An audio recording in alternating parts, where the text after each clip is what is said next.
家庭，故事不言。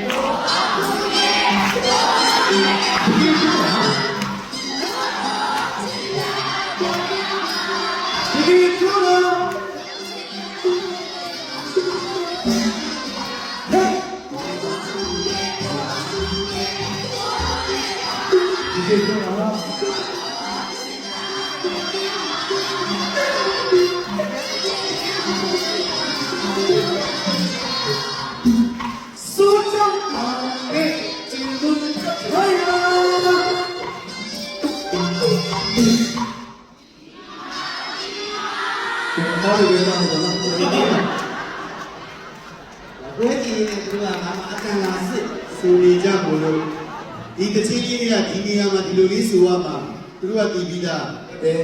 တမလေးတွေပြင်လိုက်တော့ဒါပဲအဲ့ဒီလူအယောက်စုသူတော့တက်ပေးပါဟုတ်တယ်အဲ့ကဒီဒီတကလေးဘယ်စမ်းလိုက်ပါလားအော်ဒီနေတယ်ငယ်လေးတွေကပူဆူးနေတာဘုကောင်မလေးတွေလေ60ကျော်ကလေးဟောဒီမာရီရုပ်ရှင်တဲ့ဗီဒီယိုမျိုးစာအင်ဒီဗီဂျွယ်ကျန်းကြည့်ဆောင်းရွှေစင်ဒါနဲ့ရုပ်ရှင်တို့ဆိုနေများပါဘူးဘောကျန်းနေတယ်ဒီမာမာရီ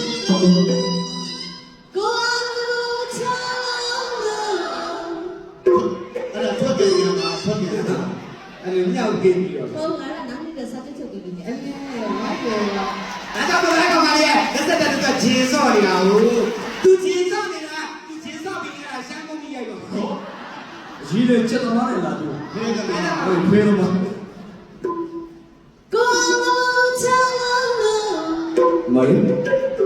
ဟာရည်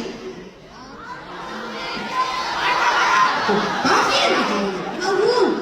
နှစ်ပြောင်းသွားပြီတပြောပြောင်းမယ်ဟာရမော်ဒယ်မင်းသားတို့ရုပ်ရှင်မင်းသားတို့အောင်သလိုလေးချောင်းလို့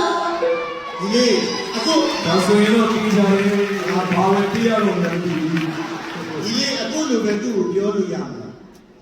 ဘုမောင်မကဒီနေ့တော့ဖတ်တယ်လားဟုတ်ပါဘူးဘုံမျိုးနဲ့နေရများလို့ဒီဟာဒီလိုလေဒီမဒီပါဘူးကဘာသွားဆိုတာဒီလိုလေ